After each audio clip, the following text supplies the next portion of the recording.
We saw a very clear gap in the market, having had experience working on the Gunfleet Sands, that there was a real need for charter boat owners to have the most flexible boat that they could get.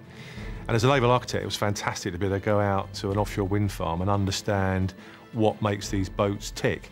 And we took that knowledge, and I think there were really 4 key things we were looking for. The first one being safety. So we looked at the different vessels, and we came up with the CTruk vessel, who actually have this excellent man board system where you have the vector system. So that means the skipper don't have to stay in the wheelhouse and actually steer the vessel to the casualty. He can actually go outside the vessel and then actually control the vessels from outside at the same time where he actually pick up the casualty. And that's a brilliant system. So that was one of the main factors to buy the vessels actually. The boats have to operate with 2 people aboard at times, and it struck me that if someone went into the water, there would be 1 person left on the boat. How would that person get the other person out of the water? And that led us to develop and use water jets, and ended up choosing Rolls-Royce. And the reason we chose Rolls-Royce was their vector stick control system. The skipper can focus on all the other things he has to be doing, worrying about the crew getting off between the boat and the transition piece, talking to the marine coordinator on the radio, working out where he's going next. It becomes second nature to control this boat. The jets operate via 2 levers.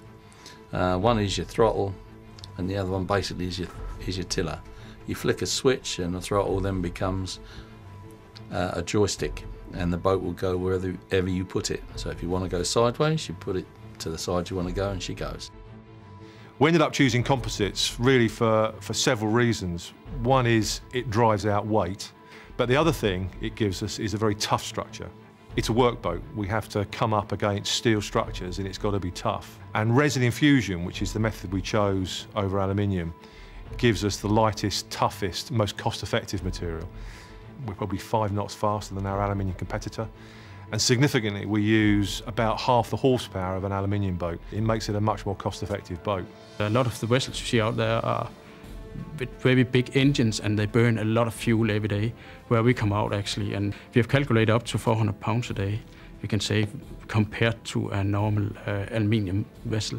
We don't have to go in and refuel as often as the other vessels. We have actually recognized that we can refuel twice as many generators as we were used to do with our other vessels.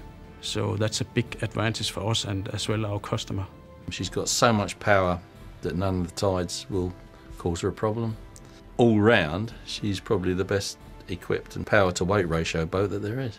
We go out faster, we go in faster, we move between the foundation faster.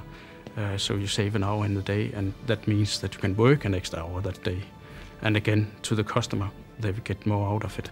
When we looked at the competition, working on the Gunfleet Sands, the reason we got the opportunity to come in was none of the vessels on that site could do the job that we ended up doing, which was to carry a 3-ton generator. And it seemed to me that there was a gap in the market, specifically for charter boat owners. These are people who are going to buy a boat, one day it's going to do a particular job, and then they'll need to move to another client to do another job. And it was really important that we gave them a vessel that could meet all those needs, that was as flexible as possible, and that could be as competitive as possible. Well, the CTruk is just so versatile. It's a working boat, and one day it can carry huge amounts of bulky and heavy gear in one configuration. You can come back in a couple of hours' work.